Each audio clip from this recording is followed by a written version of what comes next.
Should I read it straight away? No, just gavel to take the seats. Gavel. Order. Order.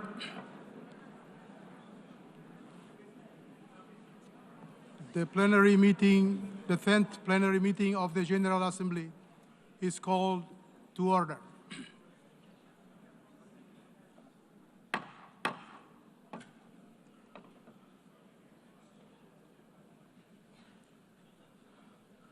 The Assembly will continue its consideration of Agenda Item 8 entitled General Debate. The Assembly will hear an address by His Excellency Benjamin Netanyahu, Prime Minister of the State of Israel. I request protocol to escort His Excellency and invite him to address the Assembly.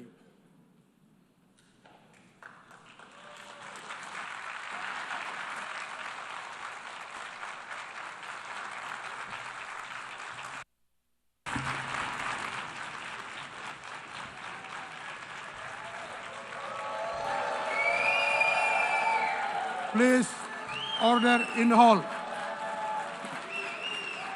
Please, order in the hall.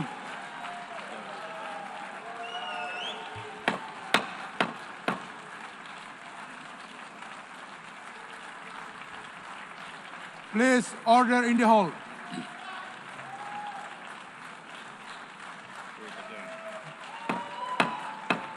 Please, order in the hall.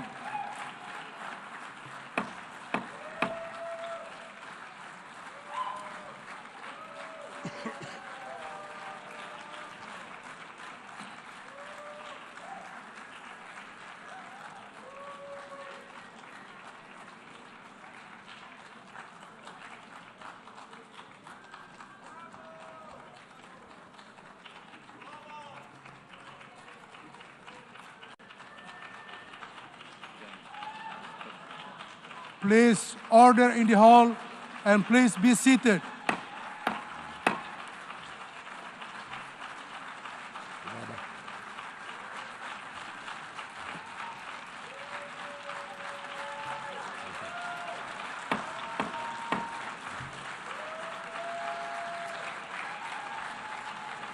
Please, order in the hall.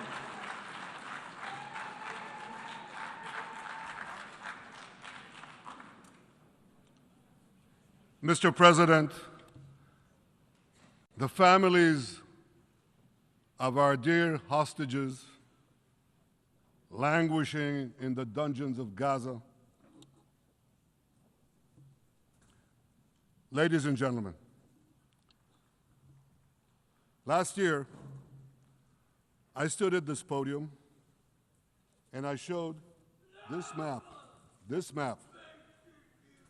It shows the curse of Iran's terror axis. This axis threatened the peace of the entire world. It threatened the stability of our region and the very existence of my country, Israel. Iran was rapidly developing a massive nuclear weapons program and a massive ballistic missile program. These were meant not only to destroy Israel, they were meant also to threaten the United States and blackmail nations everywhere. From Gaza, Yahya Sinwar dispatched waves of Hamas terrorists. They stormed into Israel on October 7th and committed acts of unspeakable savagery. From Lebanon, Hassan Nasrallah had launched thousands of missiles and rockets at our cities, terrorizing our citizens. In Syria, the murderous dictator Assad hosted Iran's forces, tightening a noose of death around our throats. In Yemen, the Houthis launched ballistic missiles at Israel while choking global trade at the mouth of the Red Sea. So what's happened over the past year? We've hammered the Houthis, including yesterday. We crushed the bulk of Hamas's terror machine. We crippled Hezbollah, taking out most of its leaders and much of its weapons arsenal. You remember those beepers, the pagers? We paged Hezbollah. And believe me, they got the message. And thousands of terrorists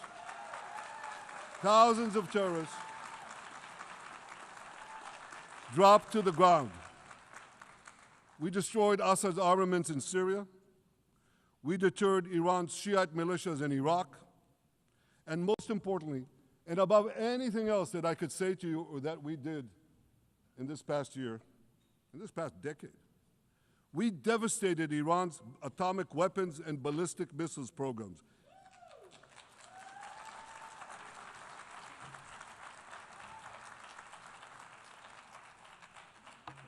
So here's where things stand today.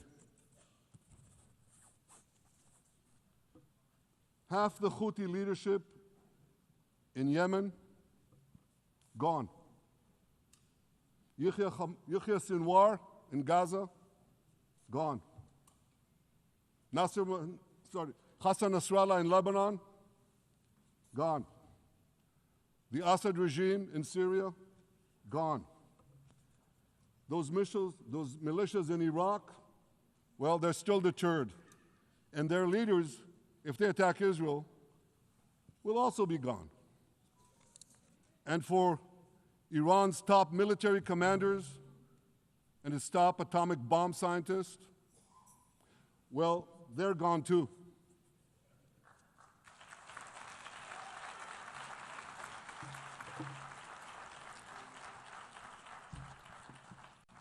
Israel's 12-day war with Iran, which I renamed Operation Rising Lion, that's from the Bible. This 12-day war will go down in the annals of military history. Our daring pilots neutralized Iran's missile defenses and took control of the skies over Tehran. And you saw this. Israeli fighter pilots and American B-2 pilots bombed Iran's nuclear enrichment sites. I want to thank President Trump for his bold and decisive action.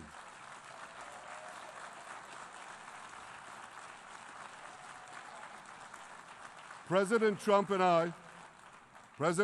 I promised to prevent Iran from developing nuclear weapons, and we delivered on that promise.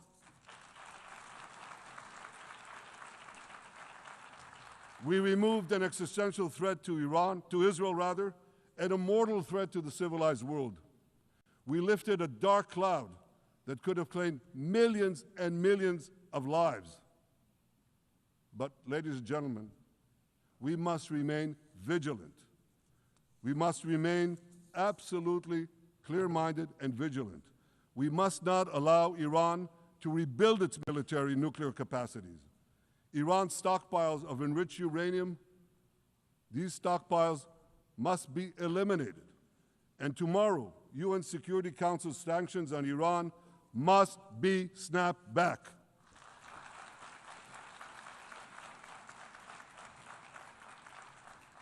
Thanks to the resolve of our people, the courage of our soldiers, and the bold decisions we took, Israel rebounded from its darkest day to deliver one of the most stunning military comebacks in history.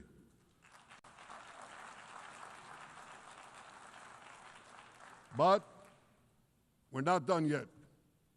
The final remnants of Hamas are holed up in Gaza City. They vow to repeat the atrocities of October 7th again and again and again, no matter how diminished their forces. That is why Israel must finish the job. That is why we want to do so as fast as possible.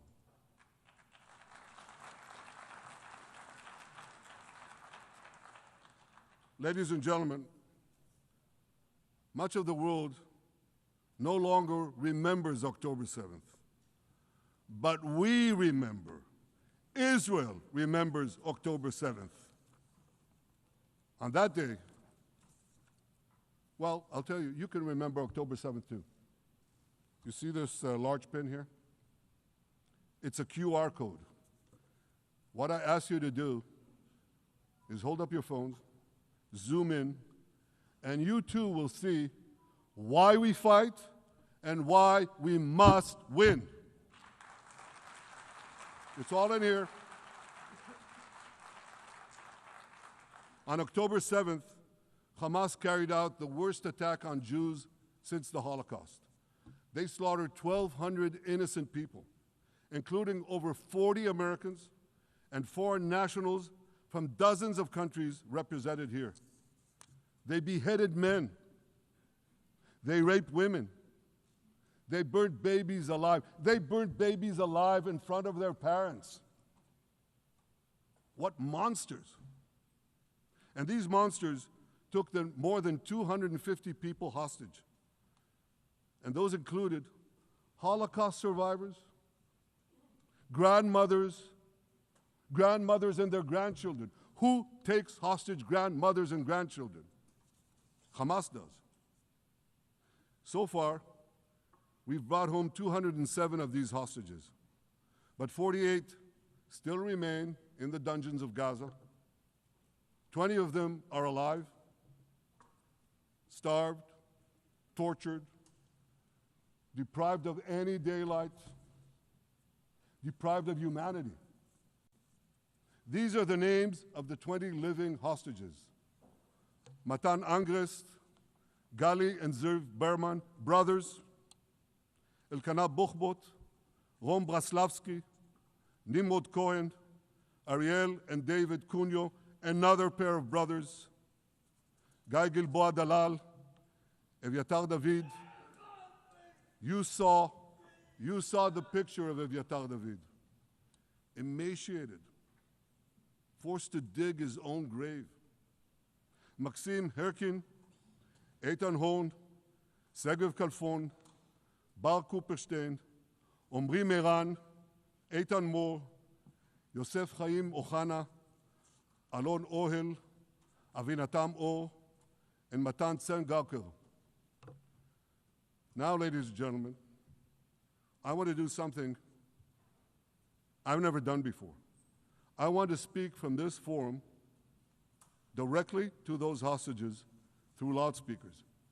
I've surrounded Gaza with massive loudspeakers connected to this microphone in the hope that our dear hostages will hear my message.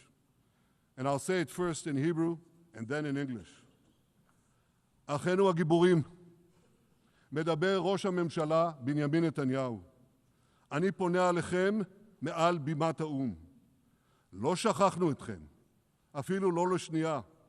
העם כולו איתכם, ואנחנו לא נשקוט ולא נרפה עד שנחזיר את כולכם הביתה, החיים והחללים כאחד.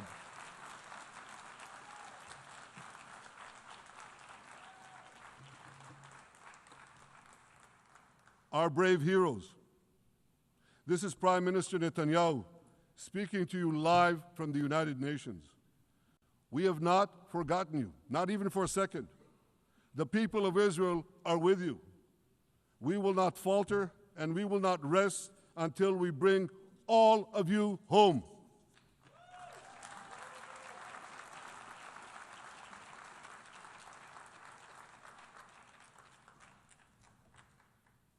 Ladies and gentlemen, thanks to special efforts by Israeli intelligence, my words are now also being carried. They're streamed live to the cell phones of Gazans.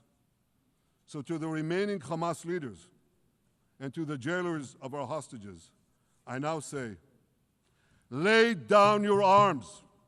Let my people go. Free the hostages, all of them, the whole 48. Free the hostages now.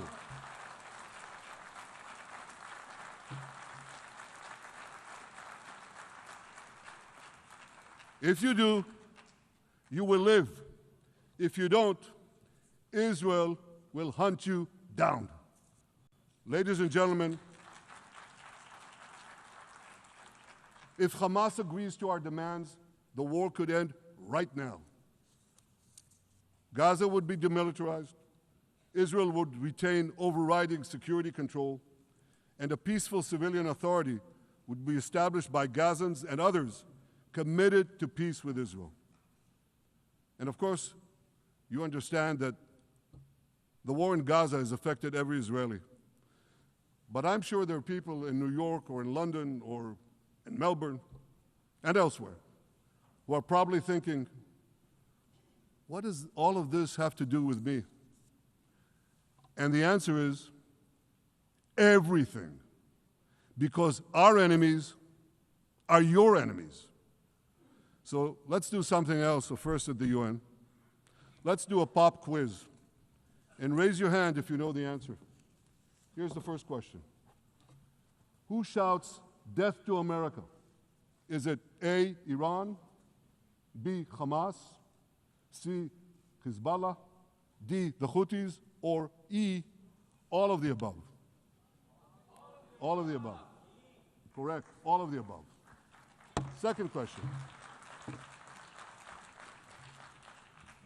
Who has murdered Americans and Europeans in cold blood?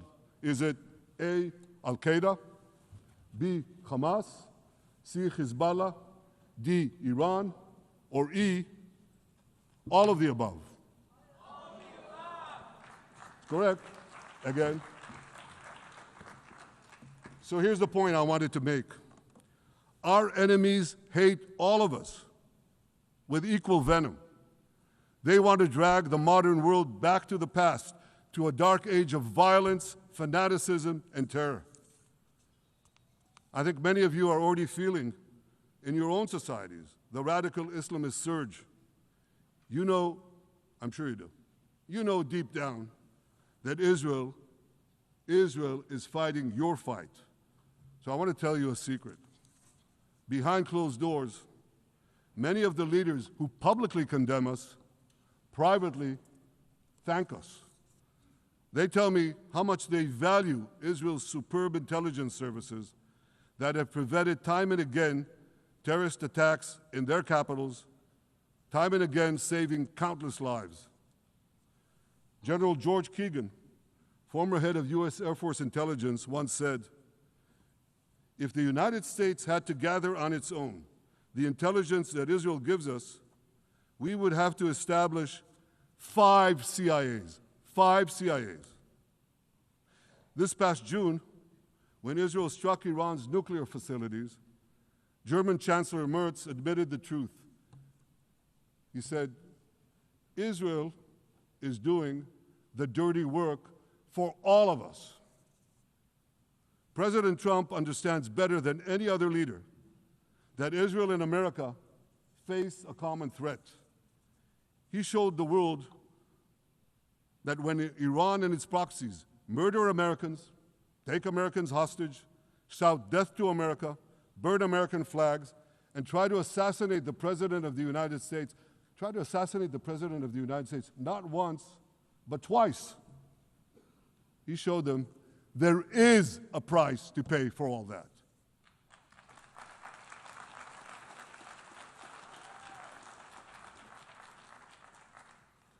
But regrettably, many leaders who are represented in this hall, they send a very different message. Sure, in the days immediately following October 7th, many of them supported Israel. But that support quickly evaporated when Israel did what any self-respecting nation would do in the wake of such a savage attack. We fought back. Now just imagine, just sit back for a second and imagine an attack against America proportioned to the attack against Israel on October 7th. Imagine a regime, a terror regime, dispatching thousands of terrorists to invade the United States. They massacre 40,000 Americans. They take 10,000 Americans hostage. What do you think America would do? You think America would leave that regime standing? You don't think that. No way, not a chance. The United States would wipe out that terror regime and ensure that such savagery would never threaten America again. This is precisely what Israel is doing in Gaza.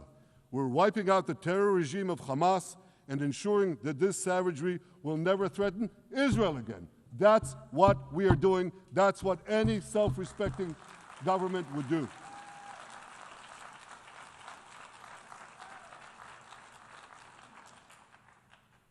Yet, and it's a yet that I'm sorry to say here, yet over time, many world leaders buckled. They buckled under the pressure of a biased media, radical Islamist constituencies, and anti-Semitic mobs. There's a familiar saying, when the going gets tough, the tough get going. Well, for many countries here, when the going got tough, you caved. And here's the shameful result of that collapse. For much of the past 2 years, Israel has had to fight a seven-front war against barbarism, with many of your nations opposing us.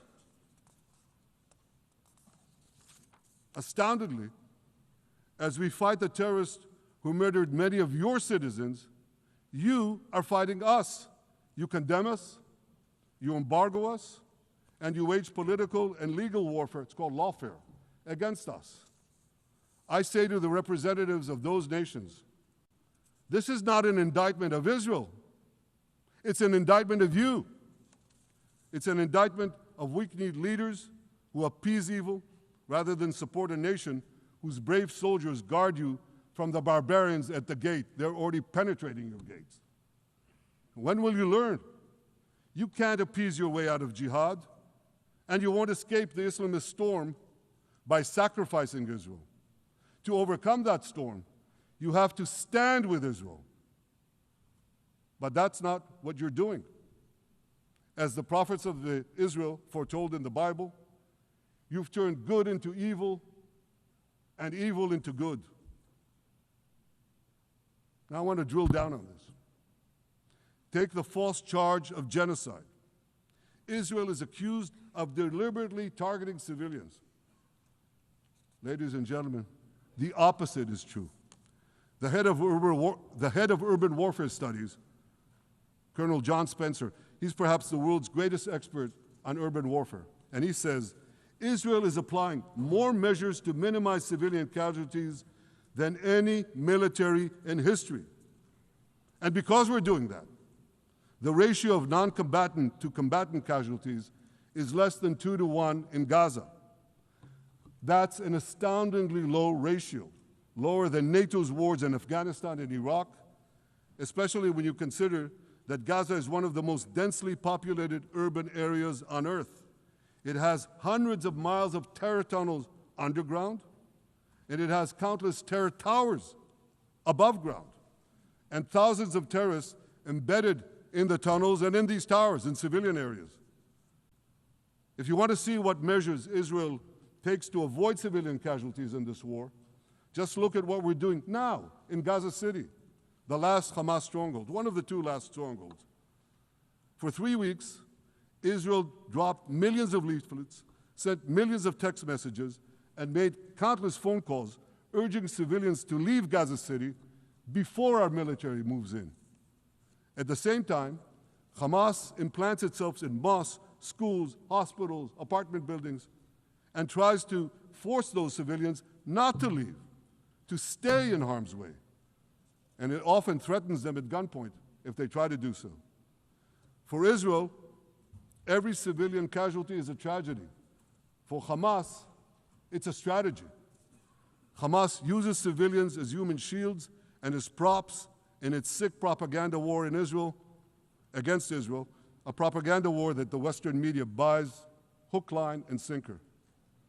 Now, despite Hamas's threats, close to 700,000 Gazans, almost 750,000, have already heeded our calls and moved to safe zones.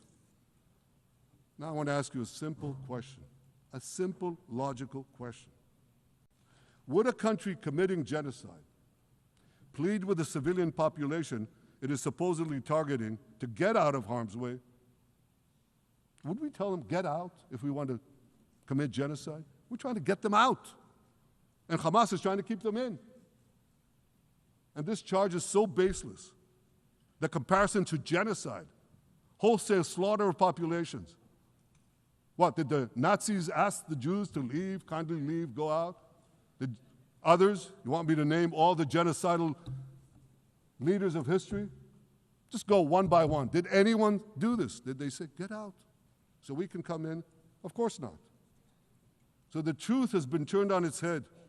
Hamas, a genocidal terrorist organization whose charter calls for the murder of all Jews on the planet.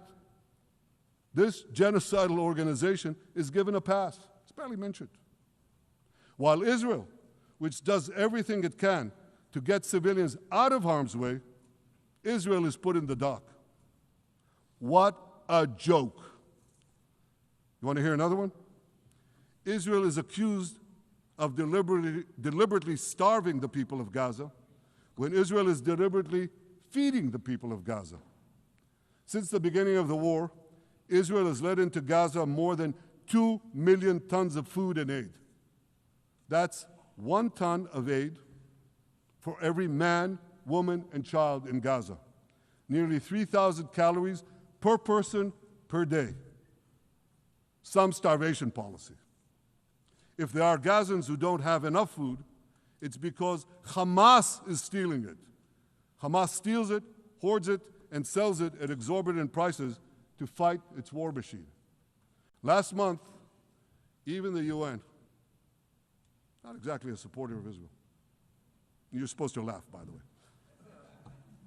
Last month, even the UN admitted that Hamas and other armed groups looted 85% of the trucks. That's why you have deprivation. Those who peddled the blood libels of genocide and starvation against Israel are no better than those who peddled blood libels against the Jews in the Middle Ages when they falsely accused us of poisoning wells, spreading plague, and using the blood of children to bake Passover matzahs.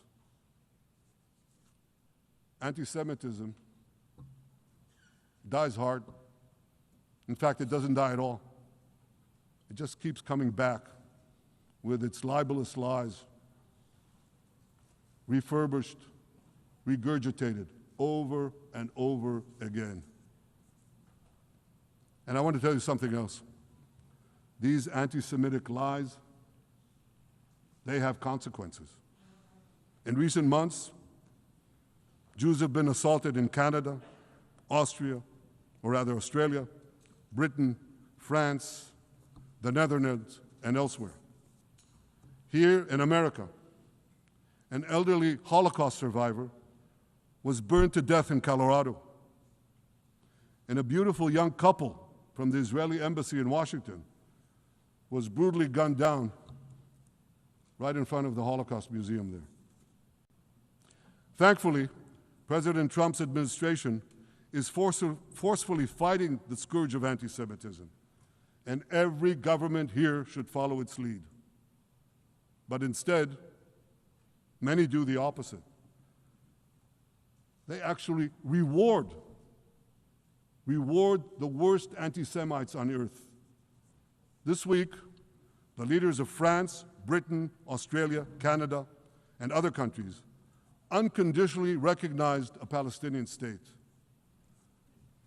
They did so after the horrors committed by Hamas on October 7th. Horrors praised on that day by nearly 90% of the Palestinian population. So let me say that again. Nearly 90% of Palestinians supported the attack on October 7th. It's not supported only, they celebrated it. They danced on the rooftops. They threw candies.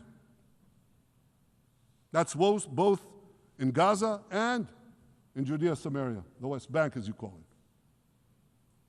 And it's just the way they celebrated another horror, 9/11. They danced on the rooftops. They cheered. They threw candy. You know what message the leaders who recognize the Palestinian state this week sent to the Palestinians? It's a very clear message. murdering Jews pays off. Well, I have a message for these leaders. When the most savage terrorists on earth are effusively praising your decision, you didn't do something right. You did something wrong, horribly wrong. Your disgraceful decision will encourage terrorism against Jews and against innocent people everywhere. It will be a mark of shame on all of you. But wait a minute, Mr. Prime Minister, they tell me. Wait a minute. We believe in a two-state solution where the Jewish state of Israel will live side by side in peace with the Palestinian state. There's only one problem with that. The Palestinians, they don't believe in this solution. They never have. They don't want a state next to Israel. They want a Palestinian state instead of Israel. And that's why every time they were offered a Palestinian state, but were required to end the conflict with Israel and recognize the Jewish state, every time, over the decades, they turned it down. And that is why every time they were given territory, they used it to attack us. In fact, they effectively had a Palestinian state in Gaza. So what did they do with that state? Peace? Coexistence? No. They attacked us time and time again. Totally unprovoked. They fired rockets into our cities. They murdered our children. They turned Gaza into a terror base from which they committed the October 7th massacre. So here's the uncomfortable truth. The persistent Palestinian rejection of a Jewish state in any boundary is what has driven this conflict for over a century. It is still driving it. It's not the absence of a Palestinian state. It's the presence and existence of a Jewish state. And I find it amazing, that the foreign chancelleries and the ministries and all those who pontificate about this, and the leaders, how can they not see this basic truth when it is repeated again and again and again ad nauseum? And I want to say something else. This rejection of a Jewish state not only applies to Hamas, it also applies to the so-called moderate Palestinian Authority.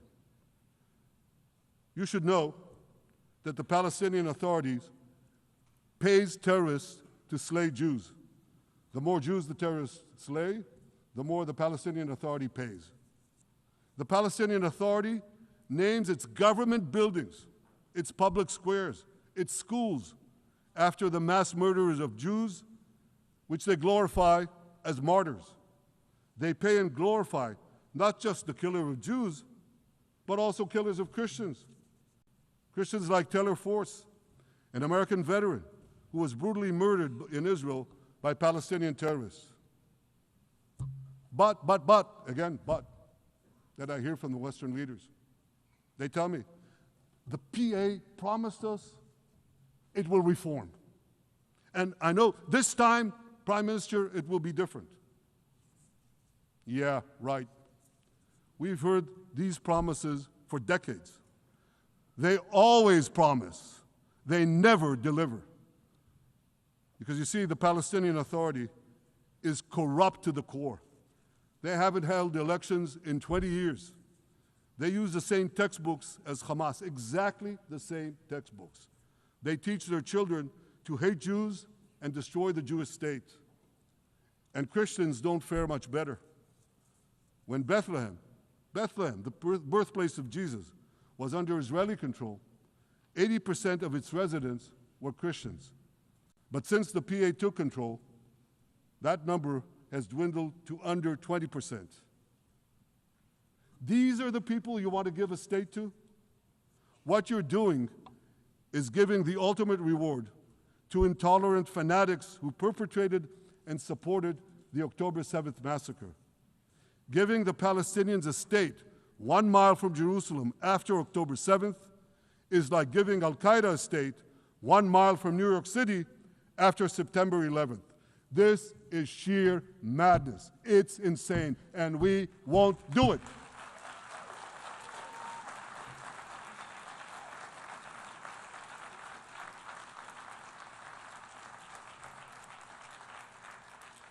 So here's another message to those Western leaders. Israel will not allow you to shove a terror state down our throats. We will not commit national suicide because you don't have the guts to face down a hostile media and anti-Semitic mobs demanding Israel's blood. And I want you to grasp something else, which is also distorted in the media. I say this not only in my name or the name of my government, but on behalf of all the people of Israel. Last year, there was a vote in the Knesset, our parliament, whether or not to oppose the imposition of a Palestinian state. You want to guess what the results were? Out of 120 members of our parliament, 99 voted against and only 9 supported. That's over 90%. It's not a fringe group. It's not the Prime Minister who himself is extreme or he's held hostage by extreme parties to his right. It's over 90% of Israelis. My opposition to a Palestinian state is not simply my policies or my government's policy. It's the policy of the state and people of the state of Israel.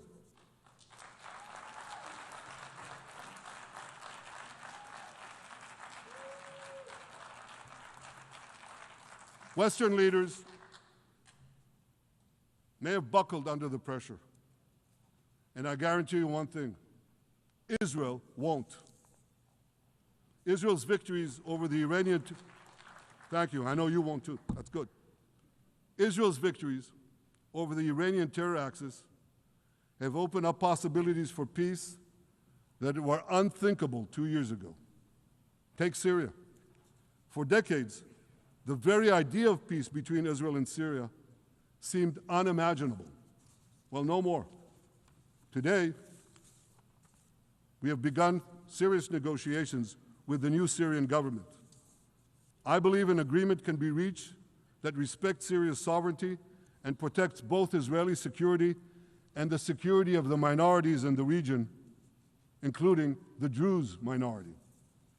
From the founding of Israel, Jews and Druze have been brothers in arms. We have fought together, we've bled together, we built our lives together. When I was a young commander in Israel's Special Forces, my own life was saved by the invaluable advice given to me by a great friend, Salim Shufi, a heroic Druze IDF veteran. And that's why I couldn't sit idly by, nor could Israel sit idly by, while the Druze were being slaughtered by jihadists. And I instructed our forces to stop the massacre, which they promptly did. Peace between Israel and Lebanon is possible as well. I call on the Lebanese government to also begin direct negotiations with Israel. I commend it for its declared aim to disarm Hezbollah. But we need more than words. If Lebanon takes genuine and sustained action to disarm Hezbollah, I'm sure we can achieve a sustainable peace. Of course, until that happens, we will take whatever action we need to defend ourselves and to maintain the conditions of the ceasefire which was established in Lebanon. Our goal is not merely to monitor Hezbollah's actions, but to prevent them from violating the ceasefire and attacking us at any time. But I'm sure that if the Lebanese government persists in its goal of disarming Hezbollah, peace will come very speedily and very readily. Victory over Hezbollah has made peace possible with our two Arab neighbors in the north. Victory over Hamas will make peace possible with nations throughout the Arab and Muslim world. Our victory would lead to a dramatic extension and expansion of the historic Abraham Accords, which President Trump brokered between Arab leaders and myself 5 years ago. And I took note, as I'm sure you did too, of the encouraging words spoken here by the President of Indonesia. This is the country with the largest Muslim population of all nations. And it's also a sign of what could come. Forward-looking Arabs and Muslim leaders know that cooperating with Israel will provide them with groundbreaking Israeli technologies, including in medicine and science, in agriculture and water, in defense and AI, and so many other fields. I believe that in the coming years, the Middle East will look dramatically different. Many of those who wage war on Israel today will be gone tomorrow. Brave peacemakers will take their place. And nowhere will this be more true than in Iran. The long-suffering Iranian people will regain their freedom. They will make Iran great again. And our two ancient peoples,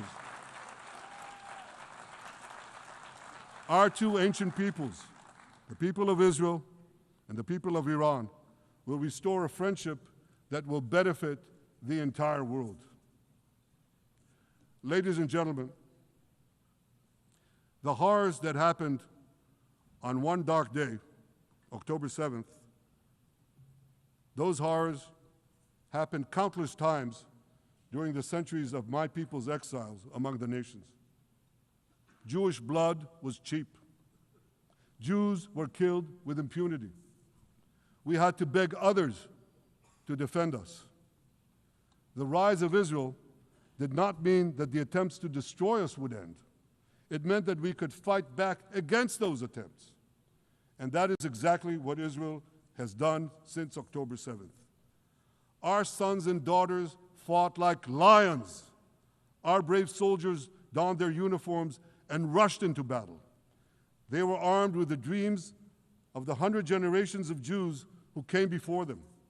The dream of living as a free people in the land of Israel, our beloved homeland for more than 3,000 years. The dreams of living in our own independent state. The dream of having an army to defend ourselves.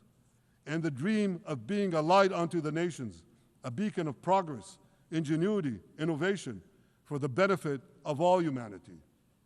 On October 7th, the enemies of Israel tried to extinguish that light.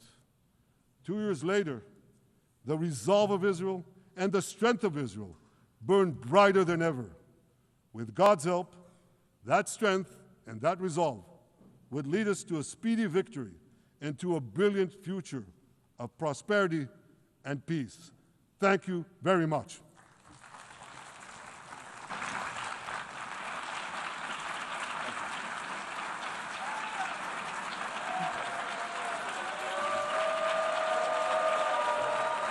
On behalf of the Assembly, I wish to thank the Prime Minister of the State of Israel,